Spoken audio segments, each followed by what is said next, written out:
L'histoire que je vais vous raconter, c'est celle de Linda. Et Linda, c'est une fille plutôt banale. C'est une étudiante et elle a la chance d'étudier avec sa meilleure amie qui la suit depuis l'enfance. Elles sont toutes les deux colocataires dans une petite maison qui n'est pas très loin de leur fac. Et en vrai, ça les arrange pas mal étant donné qu'elles sont pas du tout du matin. Et ce qui les arrange par-dessus tout, c'est qu'il y a pas mal de fêtes. Et ça, même en semaine, donc ça les arrange de ouf. Puisque d'ailleurs, dans le quartier, c'est pas les seules étudiantes. Ce qui fait qu'il y a quand même pas mal de fêtes qui se créent par-ci par-là et elles s'incrustent en fait. Ouais. Les deux femmes sont toutes les deux célibataires et elles sont donc libres de tout mouvement et aiment bien taquiner les hommes. Elles nous avouent qu'elles aiment bien jouer de leur charme histoire d'obtenir ce qu'elles peuvent avoir d'un homme. On arrive maintenant dans le vif du sujet, un soir où elles sont invitées de nouveau à une fête. Bon, le truc c'est que la fête elle commence pas à 7h du soir et du coup les filles ont prévu de se faire une petite soirée film en attendant. Elles papotent des derniers ragots qui circulent sur le campus. Et d'ailleurs, Estelle, la meilleure amie de Linda, lui a appris un truc de dingue. Estelle lui a dit qu'elle était en couple avec une personne qu'elle va rencontrer ce soir à la fête. Linda elle est en mode mais what? Pourquoi tu me l'as pas dit avant? Estelle elle lui dit que comme ça elle pourra le rencontrer et ce sera beaucoup plus marrant. Du coup je peux vous dire que Linda elle est toute émoustillée, elle veut absolument aller à cette fête, elle est super pressée d'y aller. Après avoir entendu ça, Linda lui dit on va tout de suite mettre fin à la soirée film étant donné qu'on va aller se préparer un petit peu plus tôt. Ah je vous l'ai dit, Linda elle est super excitée, elle décide de se mettre sur son 31 pour aller cuisiner le petit ami d'Estelle. Elle veut absolument savoir s'il est vraiment sérieux avec sa meilleure amie car la dernière chose qu'elle veut c'est qu'il joue avec elle. Puisque Estelle quand elle était au lycée elle a énormément souffert de ses relations.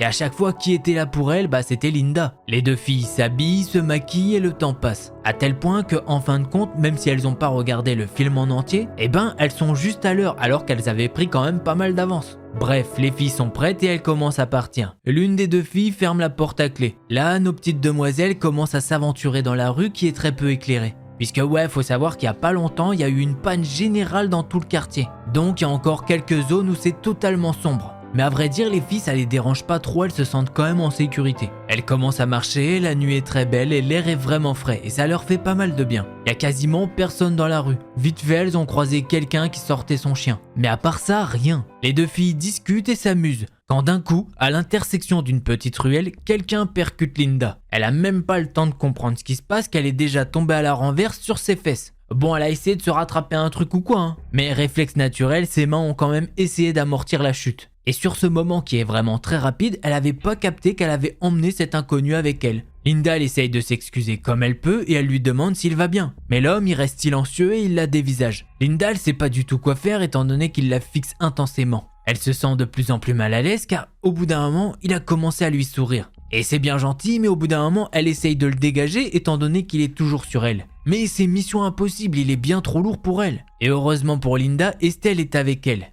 Estelle de son côté, elle demande à Linda et à cet homme s'ils vont bien. En entendant ça, Linda elle peut voir que cet homme c'est comme s'il sortait d'une transe et il a commencé à reprendre ses esprits. Il s'est levé et il est reparti sans rien dire. Estelle en voyant ça elle est en mode mais qu'est-ce qui s'est passé en fait? Et elle se met à relever sa meilleure amie. Et au moment où Linda elle se lève, elle peut voir qu'elle est coupée au niveau de la cuisse. Puisque oui, elle porte une petite mini-jupe qui lui arrive en bas des fesses. Bon, sur le moment, elle se dit que quand elle est tombée, elle a dû se faire mal sur quelque chose. Estelle lui dit alors que quand elles seront à la fête, elles désinfecteront tout ça. Bref, les deux filles commencent à reprendre le trajet. Mais bon, Linda, à force de marcher, elle peut sentir que sa blessure à la cuisse la brûle de plus en plus. Et très peu de temps après, elle peut sentir que quelque chose a coulé le long de sa jambe. Linda elle relève la tête et elle en parle directement à Estelle. Et sa meilleure amie elle prend directement son téléphone et met la lampe torche pour voir ce qu'il y a. Puisque là où elles sont c'est quasiment noir. Mais juste après avoir éclairé la plaie, Estelle a dit à Linda de ne surtout pas regarder. Bon, bien évidemment, vous savez quand vous dites pas regarder. Et Linda elle a directement regardé. Et mine de rien, elle saigne quand même pas mal au niveau de la jambe. Et elle se fait limite la réflexion qu'elle ressemble à Carrie dans le film. À force, elle se dit qu'elle va être recouverte de sang entre les jambes. Estelle, elle regarde d'un petit peu plus près et elle lui dit qu'elle a quand même une belle entaille au niveau de la jambe. Et Linda, elle demande à son amie, mais comment ça une entaille? Elle lui dit mais comment j'aurais pu me faire une entaille? Les deux femmes se regardent et Linda sait que Estelle a eu la même idée qu'elle au même moment. Mais aucune d'entre elles n'est prête à le dire à voix haute. Est-ce que ce serait pas le mec chelou qui lui est rentré dedans qui l'a entaillé? Puisque la coupure est quand même vachement nette. Bon, directement, les filles, elles se disent que c'est fou comme idée, c'est pas possible. Estelle, elle décide de sacrifier son écharpe pour lui faire une sorte de petit bandage, histoire que ça s'arrête de saigner un petit peu et ça semble plutôt fonctionner. Après avoir fait ça, Estelle lui dit qu'elles vont retourner à l'appartement et qu'elles vont annuler tous leurs plans. Mais Linda, elle lui dit non, moi je veux aller à la fête. Elle veut absolument voir son petit ami. Les deux filles commencent de nouveau à marcher. Mais cette fois-ci, Linda n'est plus du tout sereine comme avant. Elle a l'impression qu'il y a quelqu'un qui les suit. Pourtant, elle a beau regarder derrière elle, il n'y a rien du tout. Bon après c'est pas comme si elle y voyait grand chose étant donné que c'est très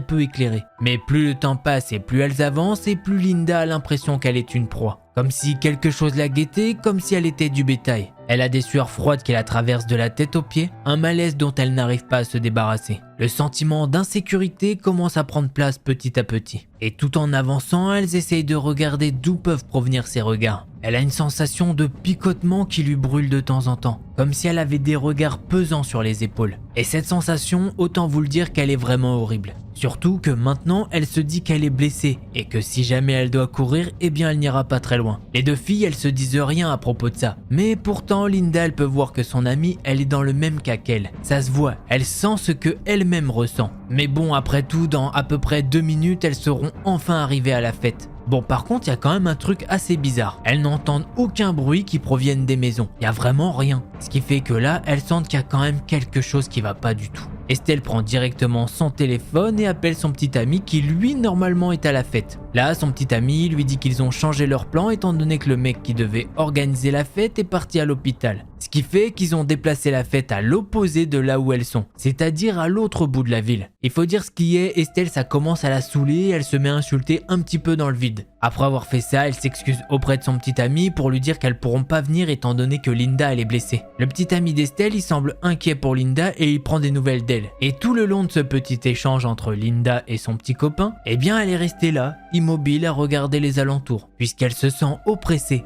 comme s'il y avait un prédateur qui flairait sa proie. Et que ça y est, enfin sa proie était prise au piège. Le froid, qui normalement était agréable, commençait à devenir de plus en plus brûlant. L'atmosphère est de plus en plus glaciale. Et pour ne rien arranger, la blessure de Linda se réveille de plus en plus. Elle peut sentir qu'il y a une brûlure de là où vient la coupure. Et ça, forcément, Linda, ça commence à l'inquiéter. Elle se dit qu'elles vont devoir rentrer au plus vite histoire de désinfecter la plaie. Estelle, elle explique ce qui se passe à Linda et les deux femmes décident de retourner chez elles. Ce qui veut dire qu'elles vont devoir retracer le chemin inverse. Sauf que je vous rappelle qu'il n'y a quasiment pas de lumière dans le quartier et ça y est, maintenant elles ont l'impression que quelqu'un les suit. Les deux femmes avancent et toutes les deux elles essayent de ne pas paniquer. Linda a vite fait part à Estelle de son sentiment de malaise dans la rue là, comme s'il y avait quelqu'un qui les épiait. Estelle elle lui a répondu ouais je sais, j'ai exactement ce même sentiment. Les deux femmes commencent à marcher plus vite mais les regards se font de plus en plus présents. Elles se disent qu'à tout moment quelqu'un peut surgir pour les surprendre. Et que ça se trouve il y a quelqu'un qui les attend quelque part. Et elles se demandent vraiment si oui il y a bien quelqu'un qui les suit. Elles ont tant de questions qui restent sans réponse. La nuit qui était si belle est devenue maintenant un cauchemar réveillé. Quelque chose a traversé la rue et les deux filles se sont mises à courir. Bon je vous arrête tout de suite, elles se sont rendues compte 5 secondes après que c'était un chat. Mais malheureusement en poussant sur ses jambes, eh bien Linda elle a réouvert sa plaie. Et au moment où Estelle elle essaye de regarder comment va la jambe de Linda, eh bien elles ont pu entendre des bruits de pas qui se rapprochaient d'elle. Elles ne savent pas comment, mais elles sentent que c'est cette personne qui les suit depuis le début. Elles se retournent toutes les deux pour voir une silhouette d'un homme à 20 mètres d'elles. Les deux filles elles ont pu l'apercevoir avec le flash du téléphone d'Estelle. Alors malheureusement je sais pas si c'est le sort qui s'acharne sur elle, mais à ce moment-là le téléphone d'Estelle n'a plus de batterie. Ce qui fait que la lampe torche va s'éteindre. Autant vous le dire, elles comprennent qu'elles sont dans la merde. Dans la panique, Linda elle fouille dans son sac mais impossible de mettre la main sur son téléphone. Autant vous dire que les deux filles se sont mises à courir. Elles le savent que cette personne ne va pas du tout les lâcher. Les filles le savent, elles ont qu'une seule chose à faire, c'est se mettre en sécurité pour appeler la police. Pendant qu'elles courent, elles peuvent entendre que ce gars s'est mis à courir derrière elles. Linda, elle souffre de plus en plus et le froid n'arrange pas du tout la situation. Autant vous dire que là c'est la situation où elle se trouve, eh bien elle va être encore plus dans la merde. La robe de Linda était déjà très courte et maintenant elle remonte et on peut voir littéralement ses fesses. En courant, elle essaye tant bien que mal de repositionner sa robe, mais c'est juste impossible. Donc elle a deux solutions, soit on peut voir ses fesses, soit elle essaye de remettre sa robe en place et elle se fait attraper. Autant vous dire que le choix il est vite fait, elle montre ses fesses. Et Linda en regardant devant elle, elle est un petit peu soulagée. C'est pas la seule qui a ce problème. Estelle, elle a exactement le même problème. Mais forcément, Estelle, elle court un petit peu plus vite qu'elle étant donné qu'elle est pas blessée. Autant vous dire que Linda, elle se fait une petite réflexion. Heureusement qu'on n'a pas mis les talons aiguilles. Heureusement, elles ont opté pour des chaussures plates. Mais elles sont pas sorties d'affaire pour autant, puisque Linda, elle peut sentir qu'il y a du sang qui coule de sa blessure. D'ailleurs, le cœur de Linda, il bat la chamade. Elle est totalement essoufflée, elle a des points de côté. Et la douleur au niveau de sa jambe, eh bien c'est un vrai supplice. Elle est vraiment sur le point de s'arrêter. Estelle qui est un petit peu en avant, elle se retourne et elle peut voir que Linda elle est vraiment à deux doigts de lâcher. Du coup, elle prend la main de son amie et décide de la tirer avec elle. Elle essaye de la motiver en leur disant qu'il reste 2 minutes avant d'arriver chez elle et qu'il faut absolument qu'elle tienne bon. Linda elle hoche la tête même si bon, elle se dit que Estelle la verra sûrement pas étant donné qu'il fait totalement noir. Linda elle regarde derrière elle pour voir si l'homme les suit toujours. Et effectivement, il est toujours derrière elle. Mais maintenant, il est plus qu'à 5 mètres d'elle. Et il sait qu'à un moment ou un autre, il va les rattraper. En parlant de cet homme, il est habillé tout en noir dans le noir, donc elle ne peut pas voir grand chose. Mais elle sait que quelque chose de malsain se dégage de cet individu. Autant vous dire qu'à un moment l'homme est tellement proche d'elle qu'elle peut pratiquement sentir son souffle dans ses cheveux. L'homme est littéralement derrière elle. Le gars il s'amuse tellement qu'il commence à mettre son visage à côté du sien. Et en le voyant, elle capte directement un truc. Elle voit que cet homme, c'est l'homme qui l'a fait basculer tout à l'heure dans la ruelle. Et maintenant, elle peut sentir que cet homme essaye de la gripper vers les hanches. Elle essaye de se débattre tout en courant et heureusement la main d'Estelle l'aide. Heureusement pour les filles, l'homme va perdre l'équilibre et va tomber à ce moment-là. Et les filles se disent que maintenant, c'est leur moment, étant donné qu'il n'y a même pas 30 secondes, leur maison est là. Elles sont enfin rentrées dans la maison. Elles vérifient et ferment toutes les issues. Estelle, elle va directement chercher son chargeur de téléphone et elle essaye de l'allumer au plus vite. Autant vous dire que quand il s'allume pas, elle se met à bien l'insulter. Linda, quant à elle, est assise par terre étant donné qu'elle a trop mal à la jambe. Et là, elles peuvent l'entendre. Le gars est de l'autre côté de la porte. Il essaye maintenant de la défoncer. Elle se regarde dans les yeux, mais Linda n'a plus d'énergie. Elle a tout donné. Estelle, elle continue d'insulter son téléphone et à un moment, il s'allume enfin. Elle appelle directement la police. L'homme, quant à lui, continue toujours de taper contre la porte. Et les deux femmes le savent, la porte ne tiendra pas. Les policiers vont arriver trop tard. La terreur les envahit. Elles commencent à pleurer toutes les deux. Elles hurlent de l'aide à leurs voisins. Elles en ont conscience. Elles vont être retrouvées mortes. Au bout d'un moment, un trou commence à se dessiner sur la porte. L'opératrice au bout du téléphone dit à Estelle qu'elles doivent absolument s'enfermer dans une pièce. En entendant ça, Estelle elle pose le téléphone sur la table et elle commence à prendre Estelle sous elle histoire de la porter. Les deux femmes n'ont même pas fait 2 mètres que le petit trou n'en est plus un. C'est maintenant un gros trou dans la porte. L'homme est derrière cette porte et maintenant il porte une arme à la main, ce qui semble être un couteau. Du moins c'est ce qu'elle pense étant donné que les filles n'ont pas allumé les lumières. L'homme il s'arrête de défoncer la porte quelques secondes pour regarder à travers le trou, puis il se remet à donner des coups de pied.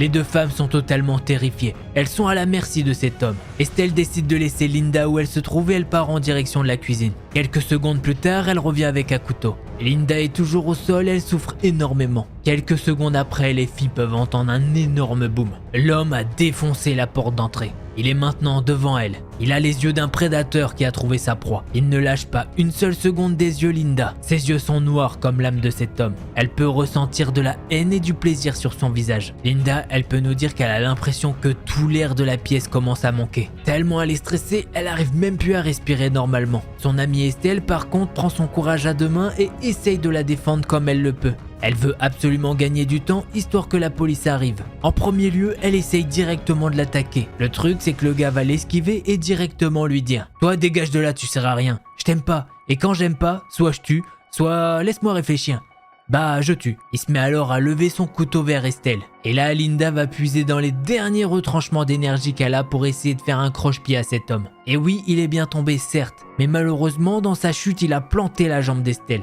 Ce qui fait que maintenant les deux filles sont blessées. L'homme s'est alors relevé et a regardé Linda de haut. Il a un regard si intense qu'elle se sent toute petite. L'homme a alors pris le couteau qu'a fait tomber Estelle et commence à s'avancer vers Linda. Linda elle essaye de reculer comme elle peut mais l'homme s'avance de plus en plus vers elle. Le truc c'est que la pièce elle est pas infinie. Et à un moment, elle se retrouve bloquée contre un mur. L'homme va alors se baisser et se mettre sur elle pour lui dire « Tu sais, je te trouve très belle. Il va rien t'arriver. Tu vas juste avoir l'honneur de porter ma progéniture. N'es-tu pas heureuse d'entendre ça ?» Il s'approche alors du visage de Linda pour lui faire un baiser. Et Linda, foutue pour foutue, elle décide de le mordre jusqu'au sang. L'homme va alors reculer et dire « Ah, t'es une sauvage. Eh bien, faut croire je vais devoir te dompter. » Linda, elle est déjà horrifiée par toute la situation. Mais ce qu'il lui dit est encore plus terrifiant. Mais là, miracle, au loin, les filles peuvent entendre des sirènes de police. L'homme va alors les regarder et leur dire « Bande de salopes, je vous jure. Je vais revenir et quand je reviendrai, toi tu seras morte et toi je vais t'attacher et te sauter. » Juste après avoir dit ça, cet homme est reparti par la porte d'entrée. Autant vous dire qu'après ça, Linda elle a quasiment perdu connaissance. En tout cas, c'est tout comme étant donné que son prochain souvenir, c'est quand un des policiers lui pose des questions. Bien évidemment, les filles ont été amenées à l'hôpital et après être guéries, ils ont subi un interrogatoire. Après ça, les policiers ont mis 1 mois à retrouver cet homme, puisque heureusement, les filles ont pu donner un portrait robot assez ressemblant. Bon, autant vous dire qu'après ces événements, les filles ne sont plus retournées dans cette maison. Bon, juste pour le déménagement, mais après ça, c'était ciao. Et voilà, c'est ainsi que se termine ce thread d'horreur.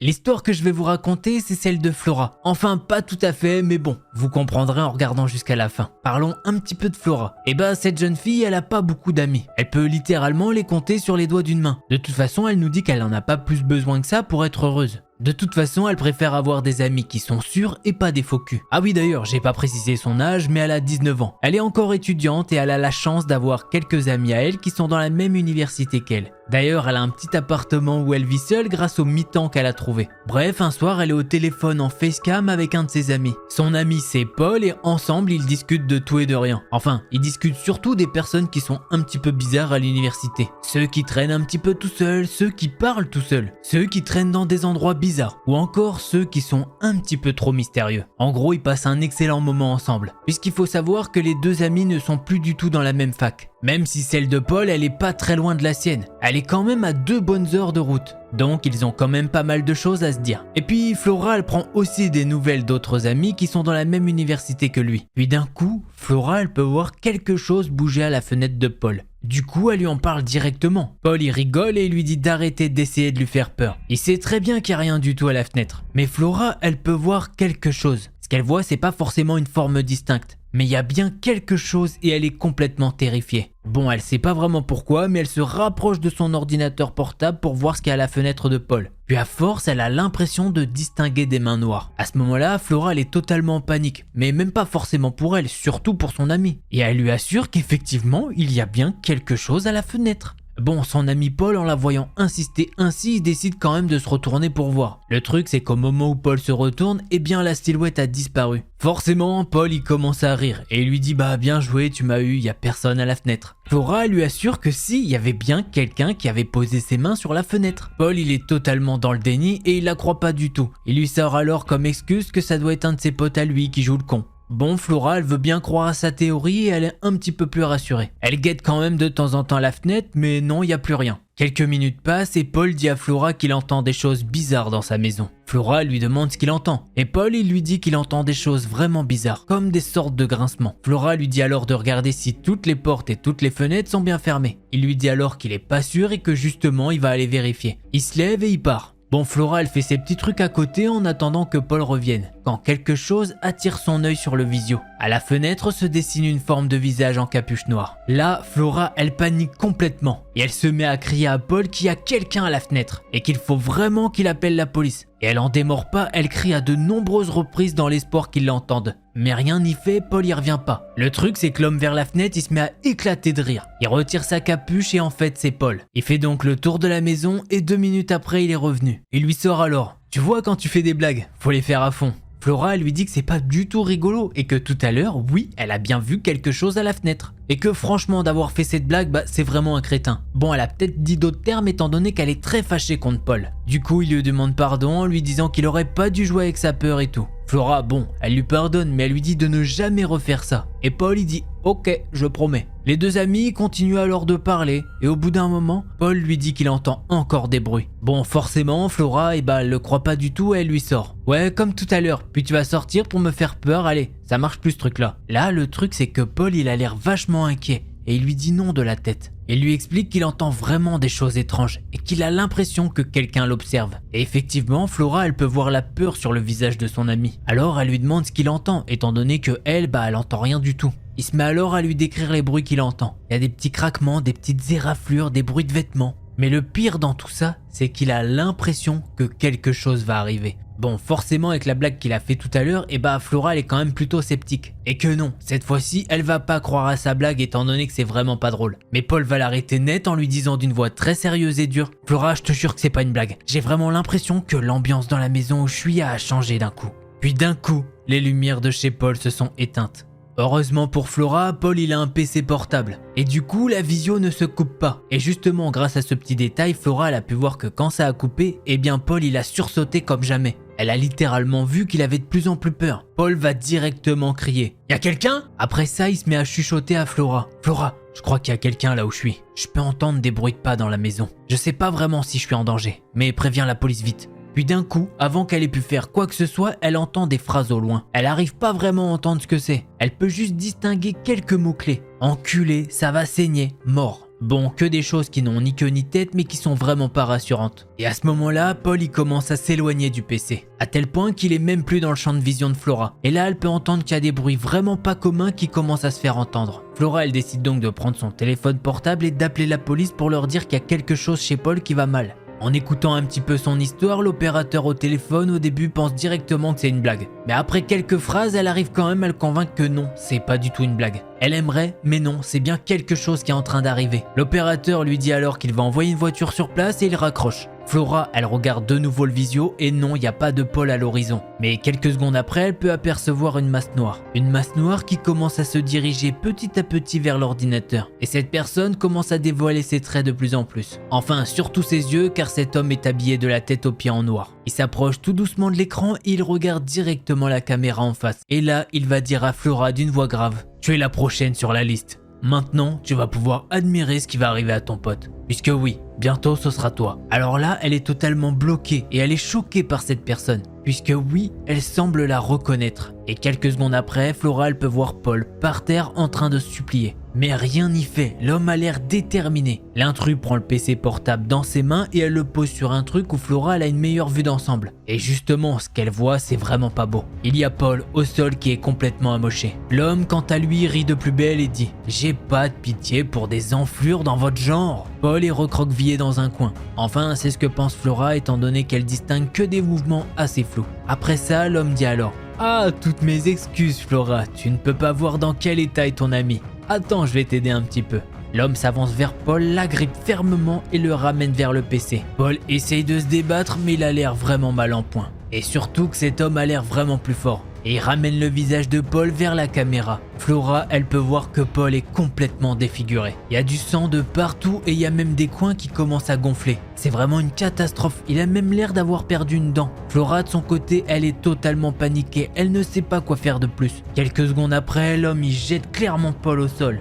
Il attrape quelque chose de lourd dans sa main et se met à frapper Paul. Et il l'enchaîne de coups. Flora, elle sait pas du tout quoi faire, elle est abasourdie. Elle est à distance, qu'est-ce qu'elle pourrait faire de plus? Sauf que maintenant, elle peut entendre un boucan pas possible. Et vraiment, ça a pas l'air de provenir de Paul et de cet homme. Elle comprend pas vraiment d'où ça vient jusqu'au moment où elle peut entendre un bruit de porte qui se fait littéralement défoncer. Et juste après ça, elle peut entendre des « Plus un geste, au sol, jette ton arme, bouge pas !» Et ça en version x10 000. À ce moment-là, il fait encore tout noir dans la maison. Et du coup, Flora, elle y voit pas grand-chose. Par contre, elle espère de tout cœur que cette histoire va finir maintenant. Et oui, très peu de temps après, elle comprend que c'est la police qui vient faire son boulot. Autant vous dire que quand il y a un des policiers qui a capté qu'ils étaient en appel visio, il a claqué l'écran du PC portable et l'appel s'est fini là. Donc à ce moment-là, Flora n'a plus de nouvelles de la situation. C'est que le lendemain qu'elle connaîtra le fin mot de cette histoire. L'homme qui a été arrêté, oui, Flora le connaît. C'est le père de l'une de ses anciennes amies. Et malheureusement, cette amie, eh bien, elle a mis fin à ses jours. Puisqu'à un moment, elle avait plus d'amis. Bon, selon Flora, cette personne, elle était toxique et d'une méchanceté incarnée.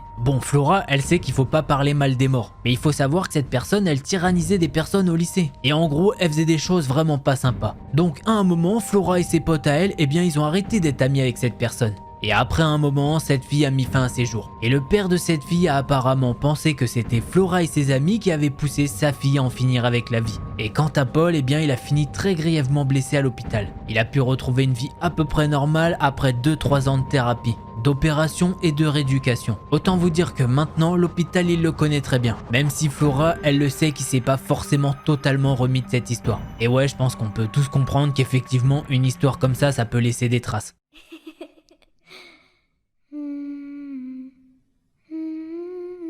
L'histoire que je vais vous raconter, c'est celle de Théo. Et cette histoire, elle date d'il y a plus de 20 ans. Mais vous inquiétez pas, il se souvient de la plupart des détails étant donné que ça l'a bien marqué. À cette époque, Théo, il a 6 ou 7 ans et il vit dans une banlieue très calme. Les parents de Théo, c'est souvent qu'ils reçoivent des invités le soir. Et apparemment, ils se boivent des petites bières dans la cuisine toute la nuit. Et justement, ces amis-là, il faut savoir qu'ils ont également des enfants. Et forcément, ils se voient tellement souvent que c'est les meilleurs amis de Théo. Ils nous expliquent que malgré leur jeune âge, leurs parents, ils en ont rien à foutre d'eux. Non, autant se le dire, ils leur laissent beaucoup de liberté. Et souvent, ils sont amenés à passer des heures tout seuls sans surveillance. Bon, même si dans la plupart des cas, ils sont dans le jardin et qu'ils sont en train de jouer. Sauf que des fois, ils jouent dans le jardin à des heures où il fait totalement nuit. Et il y a un petit détail, c'est que dans le jardin de Théo, il n'y a pas de lumière. Il y a juste l'éclairage naturel de la lune. Bon, vous inquiétez pas, son jardin il a une très haute clôture. Bon, malheureusement, le jour de cette histoire, il pleut dehors. Et les enfants sont pas autorisés à sortir. Bon, les enfants ils se disent, bon, c'est pas grave, on va trouver un autre jeu. On va jouer à cache-cache dans la chambre de Théo. Bon, il nous dit bien que ouais, c'est pas le meilleur jeu du monde et qu'ils ont pas été très inventifs, mais bon, au moins ça les occupait. Par contre, pour rendre le jeu un petit peu plus difficile, ils ont décidé de pas allumer la lumière du tout.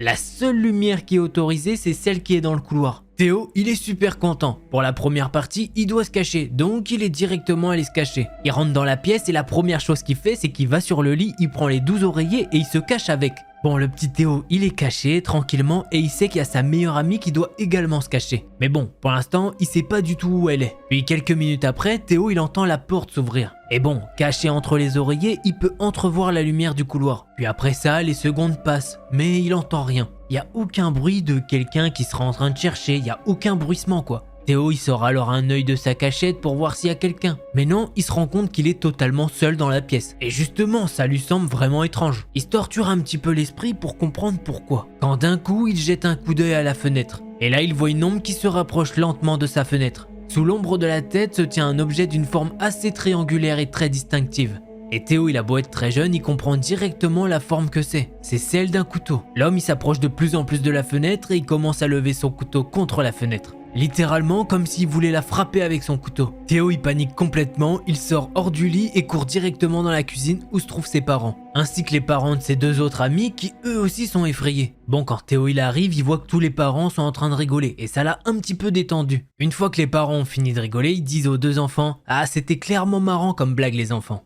Sauf que Théo il capte directement quelque chose et il dit « Vous aussi vous avez vu le mec au couteau ?» Alors là je peux vous dire que les adultes qui étaient en train de finir de rire ont directement cessé. Et vraiment tous les adultes se retournent vers lui et le regardent dans les yeux. À ce moment-là, Théo il se souvient plus trop de la conversation qu'il a eue avec les adultes. Mais il sait clairement que sa panique est revenue fois 100 000. À un moment il a fini par apprendre que quelques minutes avant que lui ne déboule dans la cuisine, il y a un de ses amis qui est directement venu dans la cuisine pour parler aux adultes et leur dire qu'il y avait une silhouette à la fenêtre. Et justement, à ce moment-là, les adultes ils y ont pas cru. Ils se sont dit que c'était juste l'imagination d'un enfant. Mais quand Théo il est arrivé quelques minutes après en disant la même chose, là je peux vous dire que les adultes ils ont commencé à se poser des questions. Après ça, ils ont essayé de regarder autour de la maison mais n'ont rien trouvé. Ils ont juste trouvé des sortes d'égratignures autour de la fenêtre de Théo. Mais il n'y a aucune preuve directe que quelqu'un était là. Et peut-être bien que si, étant donné que dans le jardin il y avait des traces de pas. Et c'était clairement pas des empreintes d'enfants. Et voilà, c'est ainsi que se termine ce premier thread d'horreur. Alors oui, je suis d'accord avec certains qui vont me dire « Mais il se passe rien dans le thread d'horreur. T'aurais préféré quoi, que le mec il rentre dans la maison et qui bute les enfants ?» C'est vrai qu'il y a un moment, faut peut-être se faire soigner les gars. Je vais pas vous mentir, je préfère que dans les threads d'horreur, ça se passe bien à la fin quand même. Certes, il va se passer des galères ou quoi, mais généralement c'est quand même mieux quand ça finit bien.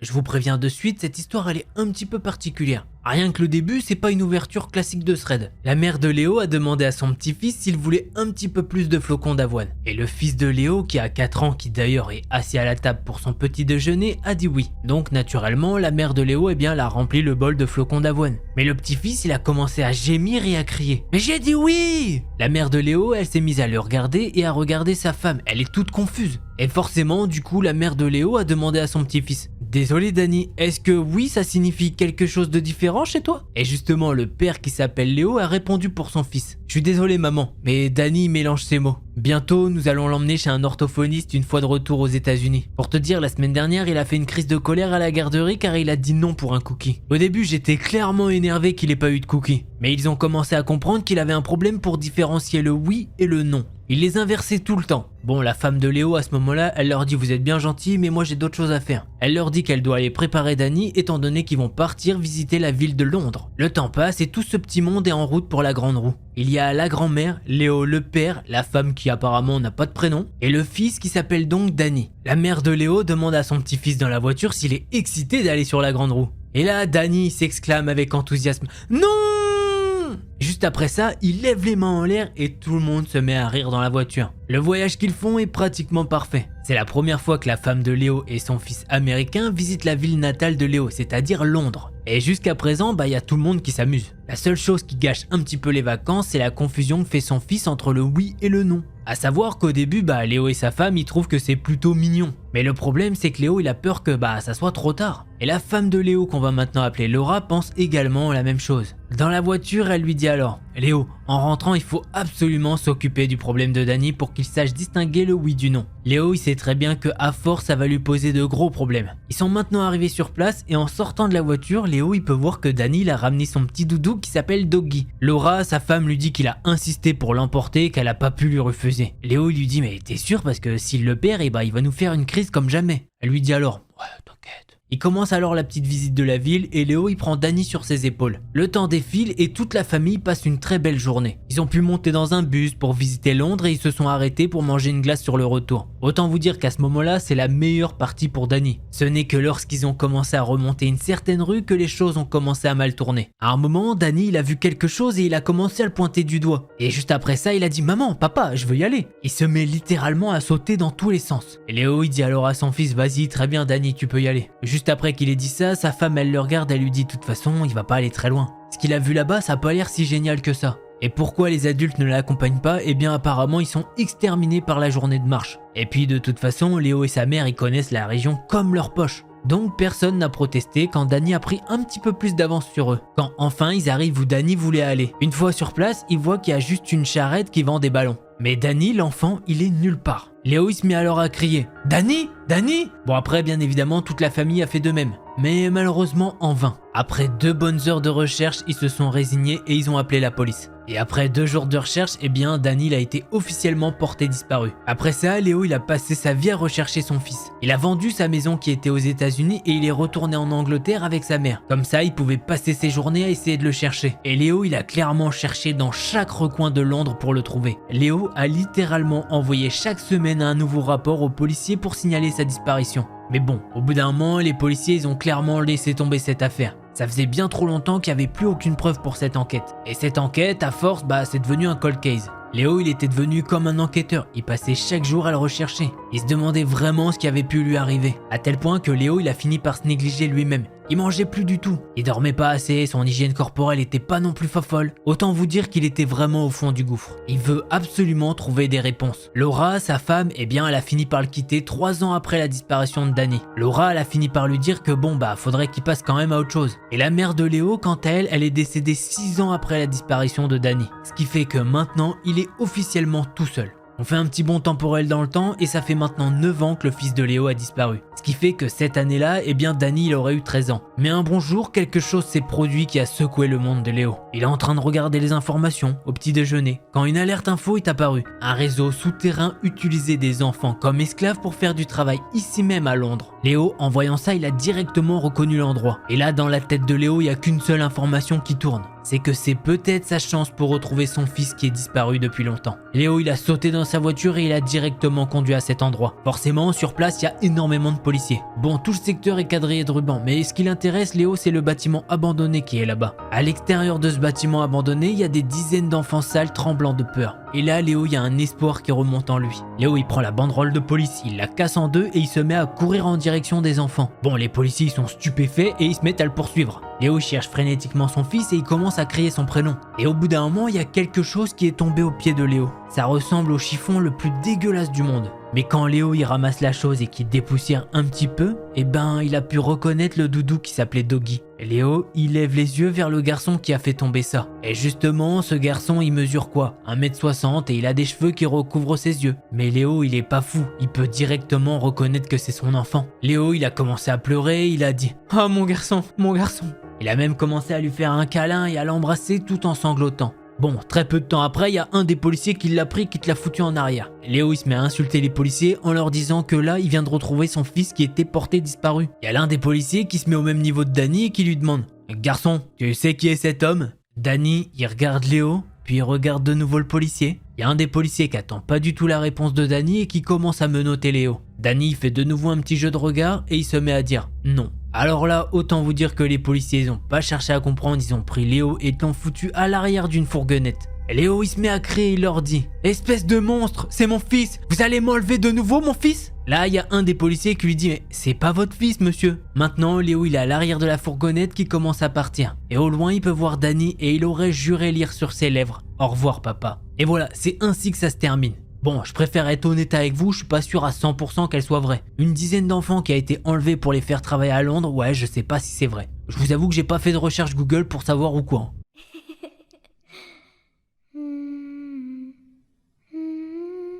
L'histoire que je vais vous raconter, c'est celle de Jennifer. Quand cette histoire se passe, eh bien elle est en 2e année à l'université. Et la petite Jennifer, eh bien elle vit dans une ville qui est considérée comme une ville universitaire. Le truc le plus fou qui s'est passé dans cette ville, c'est juste des mecs qui sont un petit peu bourrés. Et que sous l'effet de l'alcool, eh ben ils ont fait des trucs pas foufou. Mais sinon, bah tu vois qu'il y a rien de bien méchant dans la ville. D'ailleurs, petit point, Jennifer, elle nous précise qu'elle vit pas toute seule dans sa maison. Elle a 3 colocataires féminines avec elle. Et pour la plupart des filles, eh bien c'est la première fois qu'elles vivent seules loin de leurs parents. Elles sont donc 4 filles qui vivent dans une jolie maison de ville qui n'a rien d'effrayant. Y a pas de voisins chelous, y a pas de choses bizarres qu'elles ont pu voir. La seule chose qui est un petit peu bizarre, c'est qu'à chaque week-end, tous les voisins partent. Et les 4 filles se retrouvent donc seules dans tout le quartier. Et leurs voisins, eh bien ils rentrent que le lundi matin pour les cours. Et à vrai dire, Jennifer et les autres filles, eh ben ils ont jamais trouvé ça dérangeant pour une ville universitaire. Surtout que le quartier où elles habitent, eh ben il est composé que de 4-5 maisons. Sachant justement que le quartier, il est entouré de sentiers de randonnée et de champs agricoles. Franchement, c'est hyper tranquille et Jennifer, elle adore ça. Un peu plus loin, il y a quelques fermes qu'elle peut voir de derrière leur arrière-cour. Mais à part ça, elles sont isolées. C'est un endroit plutôt tranquille qui est assez loin du bruit de l'université. En parlant de l'université, il faut savoir qu'elle a environ 20 minutes en bus, ce qui est vraiment pas un gros problème pour les filles.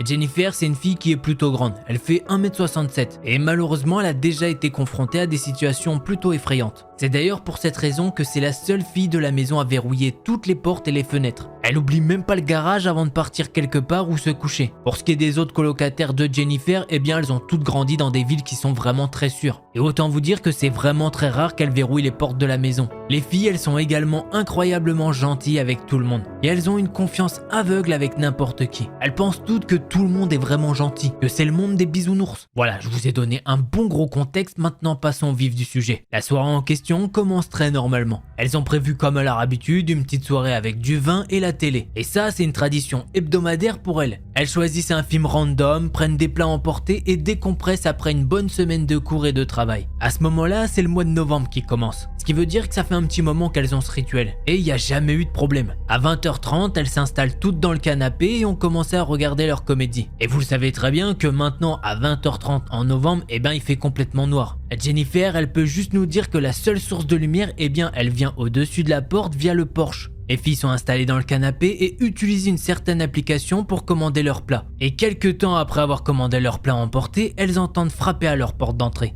Jess, l'une des colocataires, elle a même fait la blague que le livreur il arrivait super vite. Et limite, il a pris un hélicoptère pour arriver aussi vite. Surtout que de là où elles ont commandé jusqu'à chez elles, normalement il y a à peu près 20 minutes de route. Et depuis qu'elles ont commandé, il y a quoi, 10 minutes qui s'est passé. Sauf que les filles ayant bu quelques petits verres de vin et puis l'insouciance de la nuit, eh ben elles ont pas prêté attention à ce détail. D'ailleurs, ce soir, c'est à Meg, une autre fille qui vit avec Jennifer, de payer. Bon, pour vous la décrire un petit peu, c'est la plus petite des filles, elle fait 1m50. Mais elle a vraiment une confiance en elle de fou. Elle décide de courir directement à l'étage pour aller chercher dans sa chambre son portefeuille. Et ça lui a pris quoi, environ 30 secondes. Mais pendant ce temps-là, les coups à la porte ont continué. Et surtout, ils deviennent de plus en plus agressifs. Jennifer, au début, elle pense que le livreur, eh bien, il doit avoir froid. Ou à la rigueur que, il est pressé, il aimerait faire autre chose. Les 3 filles, elles ont décidé de rester sur le canapé et de crier au mec qui est derrière la porte. Attendez un petit peu, la fille qui a commandé, elle arrive bientôt. Mais les coups ont continué et deviennent plus durs et plus secs. À force, Jennifer, elle commence à vraiment pas se sentir à l'aise. Et justement, Jennifer, quand elle voit Meg redescendre, elle lui dit vérifie bien dans l'œilleton avant d'ouvrir. Puisque généralement, Meg, c'est pas quelqu'un qui regarde. Mais cette fois-ci, elle décide d'écouter son amie et elle regarde par l'œilleton. Je vous ai dit, elle fait 1m50, du coup, elle a du mal à l'atteindre. Elle y arrive quand même, mais elle dit qu'elle voit rien du tout. Alors Jess, elle s'est déplacée pour regarder également. Elle arrive à la porte et elle regarde par l'œilleton. D'ailleurs, la personne qui est derrière la porte, elle frappe toujours autant. Une fois qu'elle a fini de regarder, elle se retourne vers Jennifer. Et là, Jennifer, elle a pu comprendre qu'il y avait quelque chose qui allait pas. Jess, elle a l'air vraiment confuse. Elle a un regard que Jennifer n'a vu que très rarement, puisque normalement, Jess est une personne qui prend tout à la rigolade. Et une seconde plus tard, son regard est passé de confus à la peur. Ce qui est vraiment pas normal étant donné que Jess, elle est quand même plutôt habituée à la peur, elle regarde vraiment beaucoup de films d'horreur. Elle chuchote alors à Jennifer. Je crois qu'il y a quelqu'un qui couvre l'œilleton.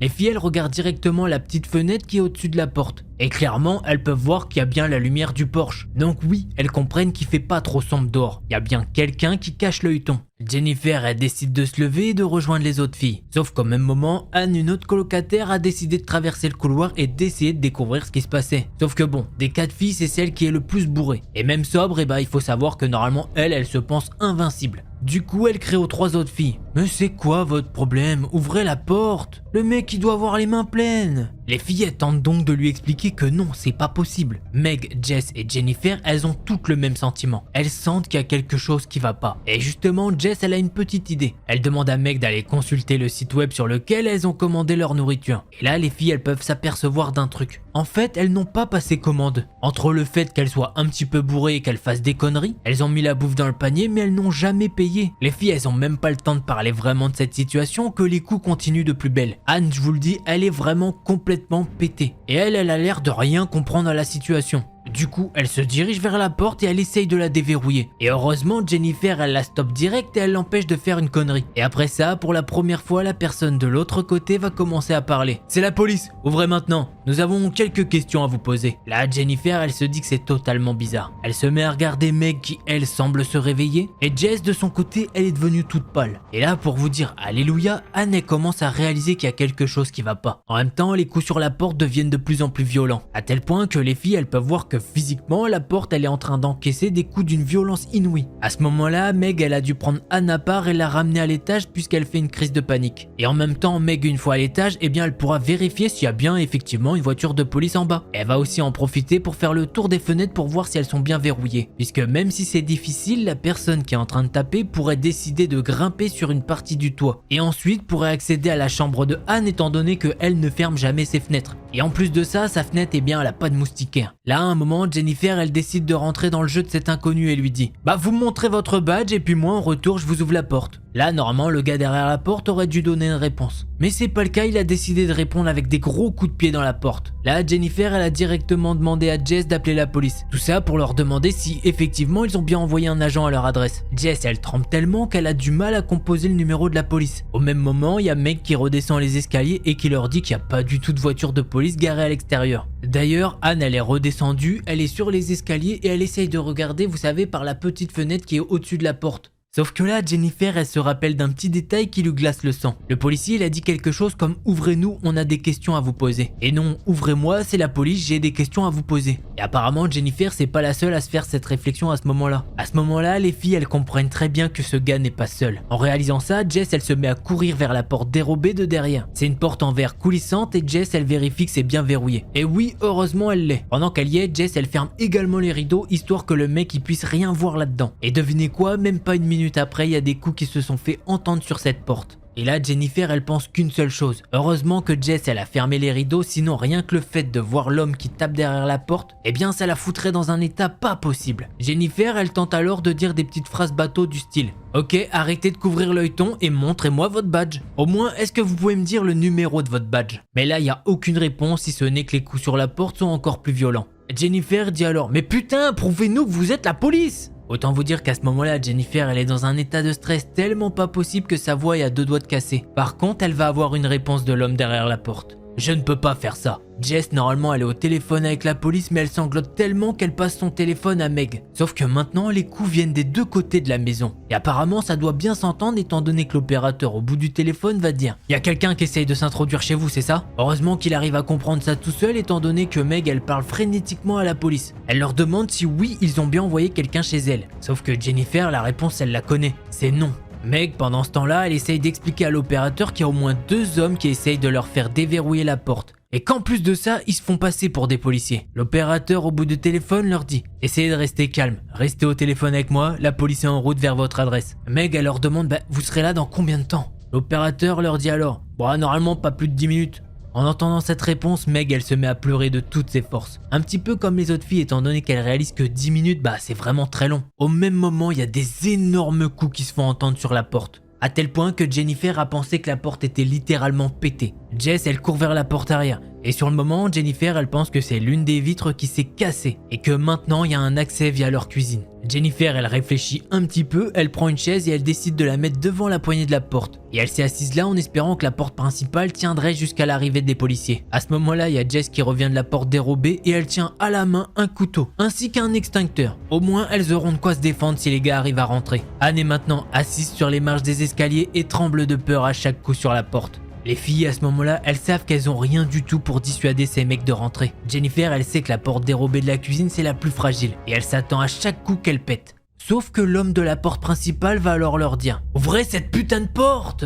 Alors ouais, à ce moment-là, il a totalement abandonné son plan de se faire passer pour la police. Juste après avoir dit cette phrase, tout s'est calmé d'un coup. À tel point que ça a donné envie de vomir à Jennifer. Là, les filles, elles savent très bien que ces gars ils sont encore là. Mais où est-ce qu'ils peuvent être ? Les filles, elles préféraient limite les coups sur la porte que là maintenant ne plus savoir où ils sont. Les filles, elles se disent que les deux hommes vont maintenant se focus sur la porte dérobée de la cuisine, étant donné que sûrement ils ont capté que c'était la plus fragile des deux. Au lieu de ça, les coups sur la porte de derrière ont totalement cessé. Mais quelques secondes plus tard, les filles peuvent entendre qu'ils se mettent vraiment à défoncer la porte principale, comme si les deux gars s'étaient mis dessus. Là, Jennifer, elle bug littéralement. Elle se demande bien pourquoi ils ont décidé de se focus sur la porte qui est la plus lourde. Sauf que Jennifer, elle a réalisé que la porte de derrière, elle pouvait donner sur la route principale. Et que si jamais il y avait une voiture qui passait sur cette route, ils auraient pu voir deux gars en train de défoncer une porte. Donc elles en ont déduit qu'au final, c'était un plan plutôt ingénieux de leur part. Et là, Jess va alors leur dire quelque chose que les filles ne voulaient pas entendre. Je pense vraiment pas qu'ils veulent nous cambrioler. Il y a tellement de maisons vides autour de nous.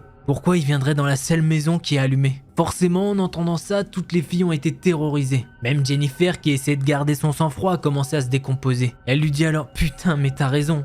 Meg, de son côté, elle commence à être en hyperventilation. Les trois filles restent silencieuses pendant au moins 1 minute et les scénarios les plus affreux traversent leur tête. Anne, quant à elle, elle remonte les escaliers pour être hors de vue des autres filles. Et là, il y a un truc qui va faire sursauter toutes les filles. L'opérateur qui était sur haut-parleur a commencé à reparler. Apparemment, il a dû sentir qu'elles étaient vraiment terrifiées et il a commencé à les calmer. Restez calmes les filles, la police arrive dans 2 minutes. Ils ont leur sirène éteinte et les lumières allumées. Restez au téléphone avec moi pour que je puisse confirmer quand ils sont dehors pour vous. Maintenant, les filles peuvent nous dire que les hommes à l'extérieur ont l'air désespérés que cette porte ne cède pas. Puis d'un coup, il y a un bruit de verre brisé qui se fait entendre. Jennifer, elle se retourne vers la porte dérobée étant donné qu'elle s'attend à la voir démontée. Elle regarde en direction de la cuisine et non, elle est intacte. Au lieu de ça, elles peuvent remarquer que la lumière de leur Porsche s'est éteinte, ce qui terrifie encore plus les filles. Elles se serrent entre elles pour se donner plus de courage, puisque Jennifer, elle comprend bien qu'ils ont détruit le seul moyen de les identifier. Et là, d'un coup, les filles peuvent entendre une autre voix commencer à parler. Bande de petites chiennes. Et juste après avoir dit ça, elles peuvent entendre cet homme cracher littéralement sur la porte. Et au ton de sa voix, Jennifer peut nous dire que cet homme a l'air encore plus méchant que le premier. Il y a tellement de haine, il y a une sorte de venin qui sort de ses paroles. Autant vous dire que Jennifer, elle a bien plus peur des paroles de cet homme que les coups contre la porte. Sachant qu'au fond d'elle, Jennifer, elle s'était convaincue qu'il venait juste voler des objets. Elle savait très bien que c'était faux, mais elle faisait ça pour se rassurer. Et en entendant la voix de cet homme, elle a dû se faire une raison. Elle a jamais entendu une voix avec un niveau de méchanceté comme ça. Cet homme, il leur veut clairement du mal. Et s'il arrive à rentrer, il va clairement leur faire des dégâts. Et d'une manière ou d'une autre, Jennifer, elle aimerait plutôt que ça soit le premier gars qui parle,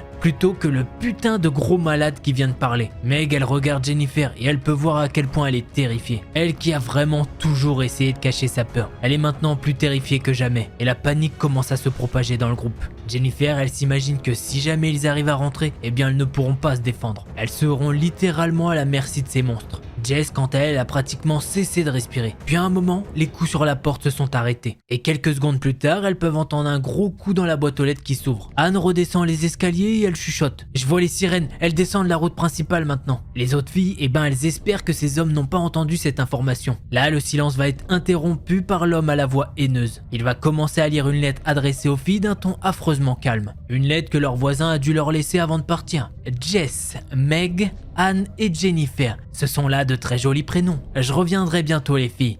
Et après, on s'amusera. Là, Jennifer a commencé à sentir les larmes couler sur son visage. À vrai dire, elle avait même pas réalisé qu'elle avait commencé à pleurer. Mais Jennifer, elle sait pas pourquoi, mais elle sait très bien que cet homme tiendra parole et qu'il reviendra pour leur faire du mal. À ce moment-là, il y a tout qui s'effondre pour Jennifer. Elle prie vraiment pour que les policiers les attrapent par surprise. Elle espère qu'ils n'auront pas cette chance de revenir. Mais après les quelques mots de cet homme, le silence a continué. Aucune d'elles n'ose parler. Elles craignent toutes que si elles se mettent à parler, les hommes derrière la porte se déplacent vers un autre endroit. Au lieu de ça, le silence a persisté pour ce qui ressemble à plusieurs heures. Mais le silence va être interrompu par l'opérateur qui leur dit que la police est maintenant devant leur porte. Il leur dit qu'avant de frapper à la maison, ils vont faire quand même une petite ronde dans le quartier. Finalement, au bout d'un moment, les policiers ont frappé à la porte. Ils ont directement montré leur badge à l'œilleton. Jennifer, elle a fini par ouvrir la porte et elle a accueilli deux policiers qui sont assez âgés mais vraiment gentils. Et en ouvrant la porte, Jennifer, elle peut voir qu'il y a des bouts de verre partout par terre. Et un autre petit détail, c'est qu'il y a deux voitures de police devant la maison. Les filles ont commencé à parler aux officiers qui ont écrit un rapport. Les policiers leur ont demandé de décrire en détail les événements de cette nuit. Les officiers leur ont demandé si elles ont bien vu tout ce qu'elles décrivent de leurs propres yeux. Et les filles leur disent que non, étant donné que l'œilleton, il était caché. L'un des policiers leur a alors conseillé de parler à leur propriétaire pour qu'ils aient des caméras de sécurité. Sauf que là, il y a un des policiers qui est plus âgé, qui a fermé son bloc-notes sur lequel il écrivait, il les a regardés et il leur a dit « Si l'une d'entre vous était ma fille,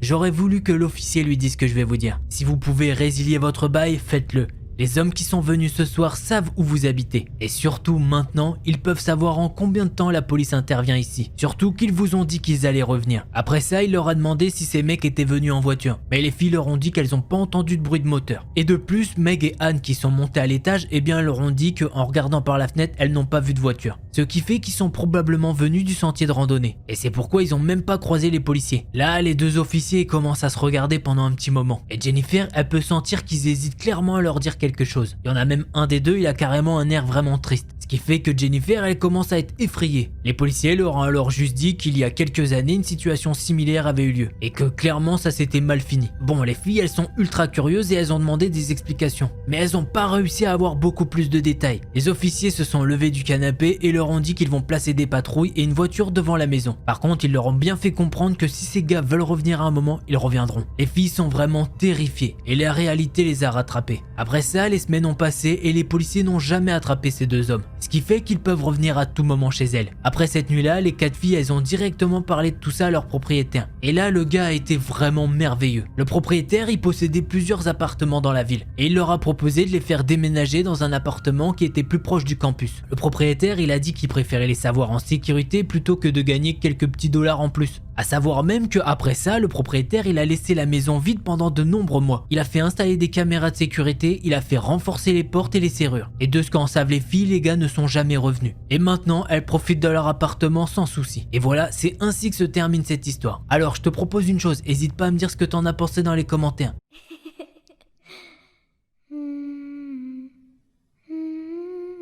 L'histoire que je vais vous raconter, c'est celle de Robin. Il y a une chose à savoir à propos de Robin, c'est que son grand-père, il est très malade. Il a malheureusement un cancer du cerveau qui est très avancé. Et forcément, autant vous le dire, c'est très difficile pour toute la famille de le voir souffrir ainsi. Mais la plupart du temps, il est sous soins palliatifs. Un après-midi, Robin est tout seul avec son grand-père. Et il est en train d'attendre que l'infirmière de l'hospice vienne voir son grand-père pour ses médicaments et ses soins. Quelque temps après, on frappe à la porte. Et en regardant par l'œilleton, Robin peut voir un homme qu'il n'a jamais vu. Robin ouvre la porte étant donné qu'à l'œilleton, il peut voir un homme avec une blouse blanche d'hôpital. Cette personne se présente comme Dave, un infirmier de l'hôpital qui rend visite à son grand-père pour ses soins. Mais il y a un premier truc bizarre que Robin y remarque. C'est que cette personne, elle a aucun équipement avec elle. Bon, il le laisse quand même rentrer, mais Robin lui demande s'il travaille vraiment à l'hôpital et cet homme hoche la tête. Très peu de temps après, il va ajouter que le grand-père de Robin est son premier patient de la journée. Et il lui dit surtout qu'il a bien examiné le dossier de son grand-père. Et il aimerait parler aux membres de sa famille pour légalement débrancher la prise. Mais attention, le grand-père de Robin, il n'était pas sous assistance respiratoire. Donc à ce moment-là, Robin, il pense que cet homme, il parle vraiment de mort légale. Puisqu'il faut que je précise une chose, Robin, il habite dans un état où le droit de mourir ou donc l'euthanasie est légal. Par contre, autant vous dire que ça n'a jamais été une option pour Robin et sa famille. Il a jamais entendu un des membres de sa famille en parler. Ce qui fait que Robin, il lui répond qu'il a aucune autorité pour prendre cette décision et que son grand-père délire, ce qui fait qu'il est dans l'incapacité de consentir à quelque chose comme ça. L'infirmier lui dit alors, tu sais, il ne souffrira plus.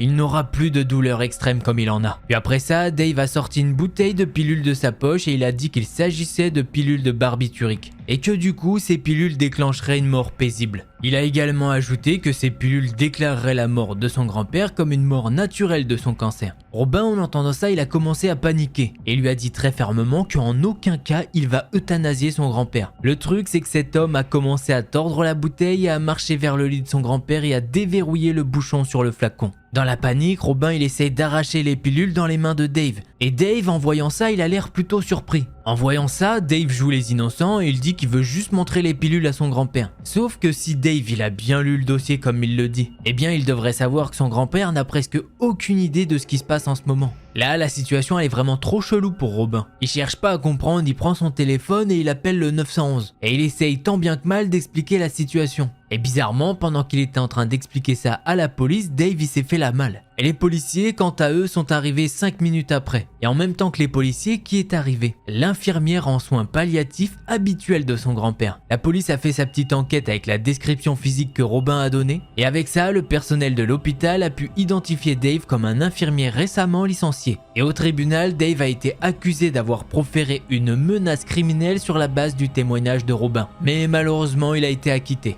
Et voilà, c'est ainsi que se termine ce premier thread d'horreur. Bon, qu'on se le dise tout de suite, heureusement que Robin il a pas été trop con. Et heureusement, je me dis que le Dave il a pas été très fut-fut. Puisque le gars il a été cash en disant ouais c'est un médicament qui va tuer votre grand-père. Si jamais il avait dit ouais tiens ça c'est un Doliprane ou un truc dans le genre, et bah ce serait peut-être passé malheureusement. Alors ouais on est d'accord, ça change clairement du thread d'horreur un petit peu classique hein. Mais je trouve l'histoire vraiment folle, du coup je vous la raconte.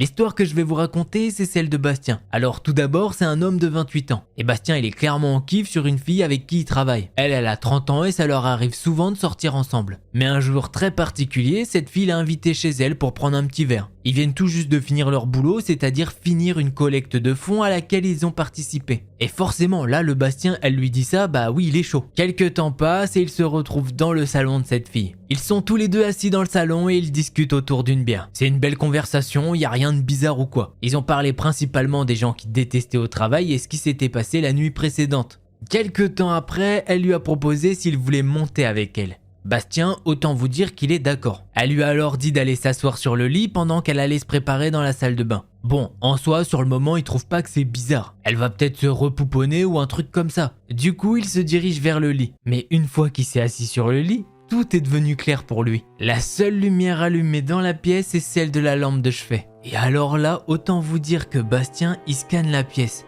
Et il se dit « Oh putain de merde ».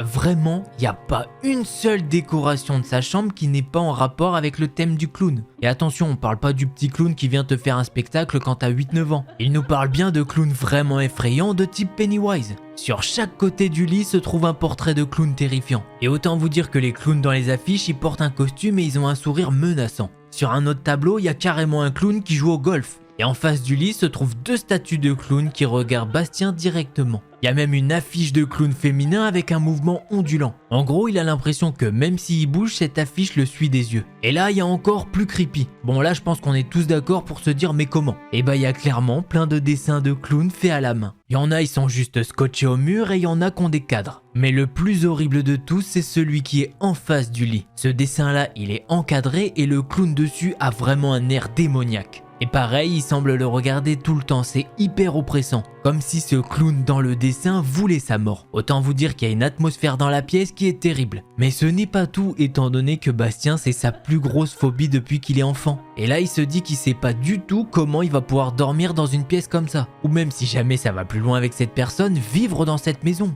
D'ailleurs, est-ce que c'est la seule pièce comme ça de la maison? Bon, Bastien il attend sagement sur le lit. Bon là il y en a plein, je sais, vous vous dites mais non, faut se casser de là. Mais le truc c'est que Bastien il aime bien cette fille. Et il a quand même quelques envies derrière la tête, je vous laisse deviner lesquelles, je vous fais pas un dessin. Bastien est plongé dans ses pensées quand d'un coup la porte de la salle de bain s'ouvre. Et du coup, il peut la voir et oui, elle s'est bien maquillée. Sauf qu'elle porte un maquillage de clown et c'est vraiment terrifiant. Elle lui dit alors « Mon chou, on va passer une bonne soirée tous les deux.